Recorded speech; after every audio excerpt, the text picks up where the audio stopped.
میں آپ کی اسلامیت کی ٹیچر کلاس 6 کی اسلامیت کی ٹیچر آپ کو نئے چیپٹر سے آگاہی کر دوں گی۔ میں آپ کو چیپٹر حضرت محمد صلی اللہ علیہ وسلم کی حیات طیبہ سے متعلق آپ کو آگاہی دوں گی۔ اللہ تعالیٰ نے حضرت محمد صلی اللہ علیہ وسلم کی حیات مبارکہ کو آپ صلی اللہ علیہ وسلم کی سیرت طیبہ بنی نوح انسان کے لیے ایک بہترین نمونہ ہے۔ 5 ہجری میں غزوہ خندق ہوا۔ انہیں عرب کے بہت سے مسائل تھے جنہیں بنیامین کرنے پر مسلمانوں کو حملہ کرنے کے لیے تیار کیا گیا، لیکن اللہ تعالیٰ کی خاص نصرت اور رسول اللہ علیہ وسلم کی بہترین حکمت عملی کی وجہ سے انہیں ناکام و نامراد لوٹنا پڑا۔ اس کی سبب صلح حدیبیہ تیار ہوئی، جس کی کچھ تفصیلات مندرجہ ذیل ہیں۔ سب سے پہلے میں آپ کو اس کے مفہوم سے آگاہ کروں گی۔ صلح حدیبیہ کا نیا نام جو کہ شمیسہ رکھا گیا تھا، مکہ مکرمہ کے قریب ایک مقام ہے۔ اس جگہ پر 6 ہجری میں قریش اور مکہ مسلمانوں کے درمیان ایک معاہدہ طے پایا تھا، جس کا نام رکھا گیا تھا صلح حدیبیہ۔ اب اس کے پس منظر پہ ہم آتے ہیں۔ پس منظر اس کا کچھ اس طرح تھا۔ 6 ہجری میں ایک بشارت کے سبب نبی کریم صلی اللہ علیہ وسلم نے 1400 صحابہ کرام کے ساتھ عمرہ کرنے کی نیت سے مکہ مکرمہ کی طرف روانہ ہوئے۔ اس قافلے میں حضور صلی اللہ علیہ وسلم کے ساتھ قربانی کے 70 اونٹ تھے۔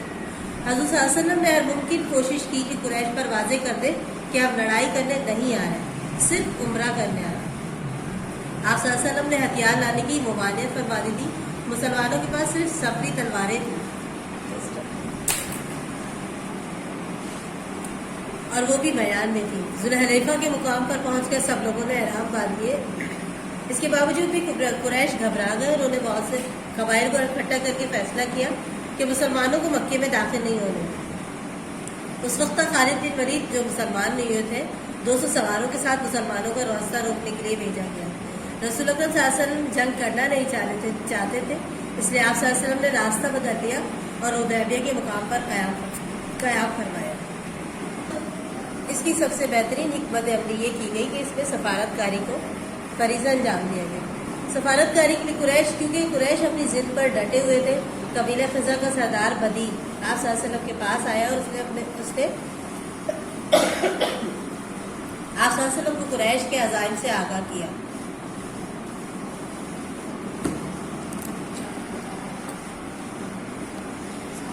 اس نے آپ صلی اللہ علیہ وسلم کو قریش کے عزائم سے آگاہ کیا۔ آپ نے فرمایا، انہیں بتا دو ہمارا مقصد جنگ نہیں، صرف عمرہ کرنا ہے۔ بدیل نے جا کر بتایا کہ لیکن قریش نہ مارے۔ پھر انہوں نے حلیس نامی ایک سردار کو بھیجا۔ اس نے بھی واپس جا کر قریش کو یہی بتایا کہ مسلمان جنگ کرنے نہیں آئے، ان کا مقصد صرف اور صرف عمرہ کرنا ہے۔ لیکن صحابہ کرام کے رسالت باپ کے ادب سے وہ اتنا متاثر ہو اور اس نے واپس جا کر کہا کہ میں نے ایسا ادب کسی بادشاہ کے دربار میں نہیں دیکھا۔ حضور اکرم صلی اللہ علیہ وسلم نے فرا بن امیہ کو مکہ معظمہ بھیجا، لیکن قریش نے ان کے اونٹ کو مار ڈالا اور وہ بڑی مشکل سے جان بچا کر واپس آئے۔ اس کے بعد ہیڈنگ ہے ہماری بیعت رضوان، جس کو میں آپ کو بریفنگ دوں گی اس کی۔ حضور اکرم صلی اللہ علیہ وسلم نے حضرت عثمان غنی کو سفیر بنا کر بھیجا۔ قریش نے ان کا احترام کیا اور انہوں نے کہا کہ آپ بیت اللہ کا طواف کر لیں، لیکن انہوں نے فرمایا کہ حضور اکرم کے بغیر طواف نہیں کروں گا۔ قریش نے اس بات پر انہیں اپنے پاس روک دیا اور یہ افواہ پھیلا دی کہ حضرت عثمان غنی رضی اللہ تعالیٰ عنہ کو قریش نے شہید کر دیا۔ آپ صلی اللہ علیہ وسلم نے حضرت عثمان کے خون کا بدلہ لینے کے لیے ببور کے درخت کے نیچے صحابہ کرام سے بیعت لی، جسے بیعت رضوان کہا جاتا ہے۔ اسی وجہ سے اس کو کہتے ہیں کہ شہادت کی افواہ اور بیعت رضوان، جس کا ذکر قرآن مجید میں بھی آیا ہے۔ اعوذ باللہ من الشیطان الرجیم، بسم اللہ الرحمن الرحیم۔ لقد رضی اللہ عن المؤمنین اذ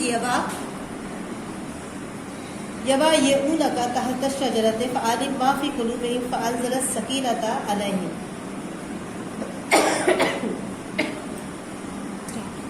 اس کا ترجمہ ہے، اے پیغمبر، جب مومن آپ سے درخت کے نیچے بیعت کر رہے تھے تو خدا ان سے خوش ہوا، اور جو صدقہ خلوص سے ان کے دلوں میں تھا وہ اس نے معلوم کر لیا اور ان پر تسلی فرمائی۔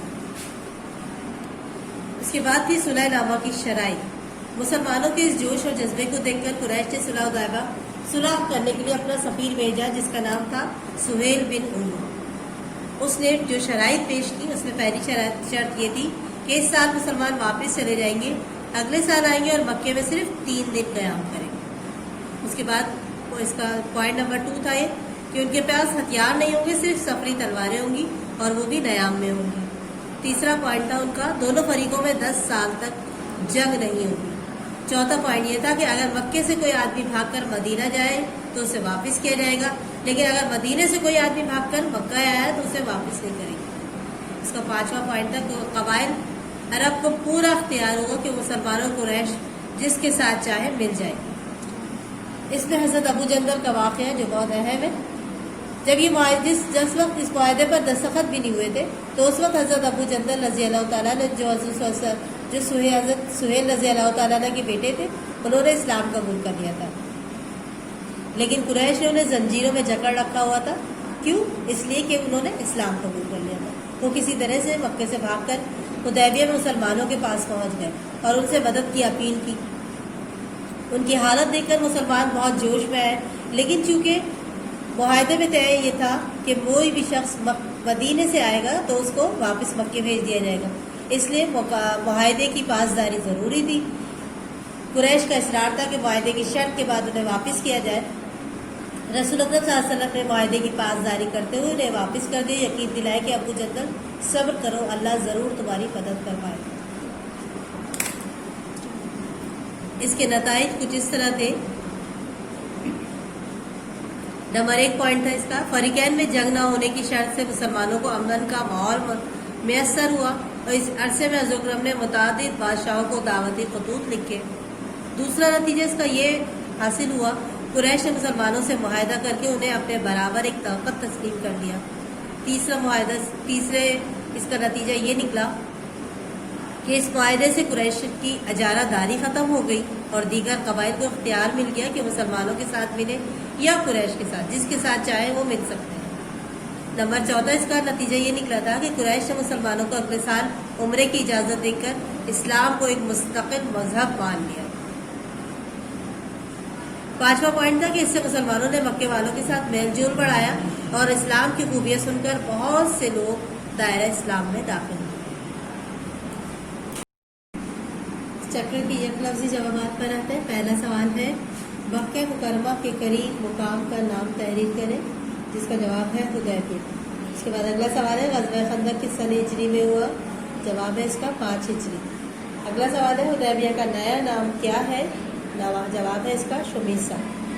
صلح حدیبیہ کا اگلا سوال ہے صلح حدیبیہ کا معاہدہ کس سن ہجری میں پیش آیا، اس کا جواب ہے 6 ہجری۔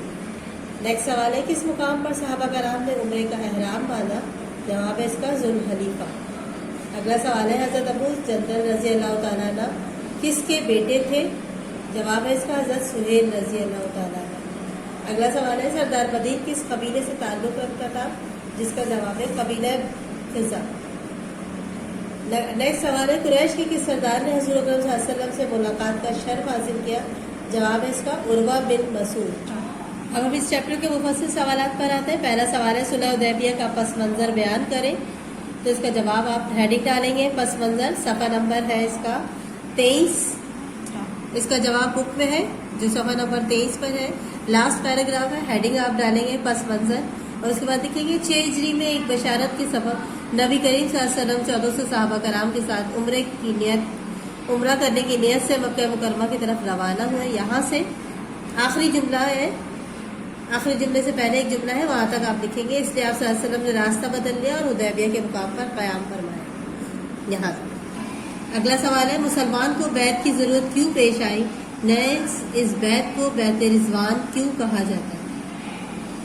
اس سبق کا جواب ہے، اس سوال کا جواب ہے صفحہ نمبر 24 پر، ہیڈنگ آپ کے پاس ہے بیعت رضوان، لیکن آپ لکھیں گے شہادت کی افواہ اور بیعت رضوان، شہادت کی افواہ اور بیعت رضوان۔ اس کے بعد آپ یہیں سے اسٹارٹ کریں گے۔ حضور اکرم صلی اللہ علیہ وسلم نے حضرت عثمان غنی کو سفیر بنا کر بھیجا، یہاں سے لے کے آپ کو پورا لکھنا ہوگا، عربی نہیں لکھیے گا، ترجمہ ہیڈنگ ڈال کے، سینٹر ہیڈنگ ترجمے کی ڈال کے آپ نے یہاں پر جا کے ختم کرنا ہے سوال کا جواب، تو ان پر تسلی نازل فرمائی۔ یہاں پر اس سبق کا سوال نمبر 3 ہے صلح حدیبیہ کے نتائج تفصیل سے لکھیں، سوال کا جواب ملے گا آپ کو صفحہ نمبر 25 پر. ہیڈنگ ہے نتائج.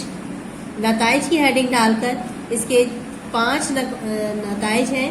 آپ نے 5 کے 5 لکھنا ہے اور اس سے پہلے آپ نے یہ جملہ لکھنا ہے اس کے کچھ نتائج مندرجہ ذیل ہیں یہاں سے.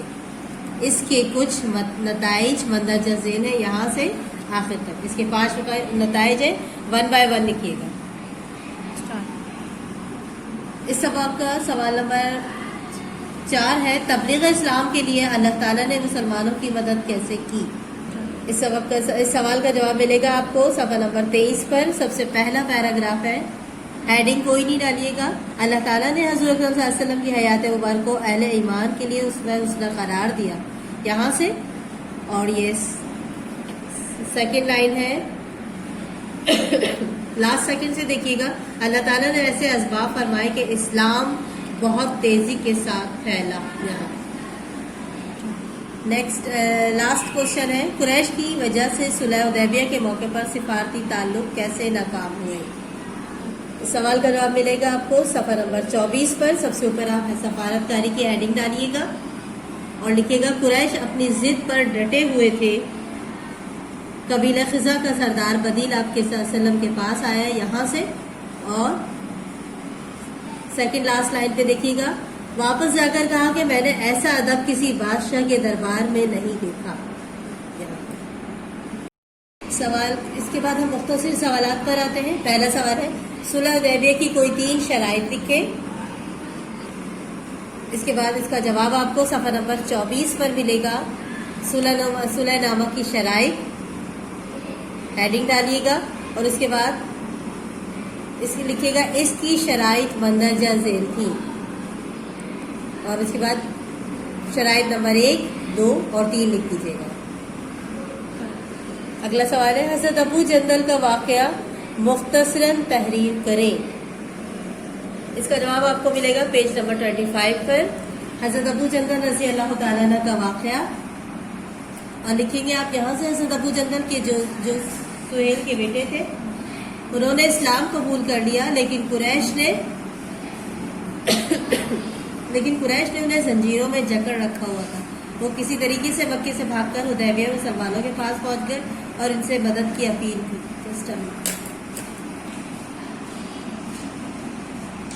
ان کی حالت دیکھ کر مسلمان بہت خوش ہوئے, بہت جوش میں آ گئے اور کہا کہ چونکہ ابھی معاہدہ مکمل نہیں ہوا اس لیے ہم انہیں واپس نہیں کریں گے. رسول اکرم صلی اللہ علیہ وسلم نے معاہدے کی پاسداری کرتے ہوئے انہیں واپس کر دیا اور یقین دلایا کہ ابو جندل صبر کرو, اللہ جل جلالہ ضرور تمہاری مدد کروائے گا. یہاں تک اس کا جواب. اس کے بعد سب سے آخری کام اس کی خالی جگہ ہے جو آپ کو کتاب کے صفحہ نمبر 26 پر ملے گی اور یہ خالی جگہ آپ کو خود کرنی ہے. اس طرح ہمارا یہ لاسٹ چیپٹر تھا جو کمپلیٹ ہو گیا ہے اور اب انشاءاللہ آپ سے کام مکمل ہونے کے بعد ملاقات کریں.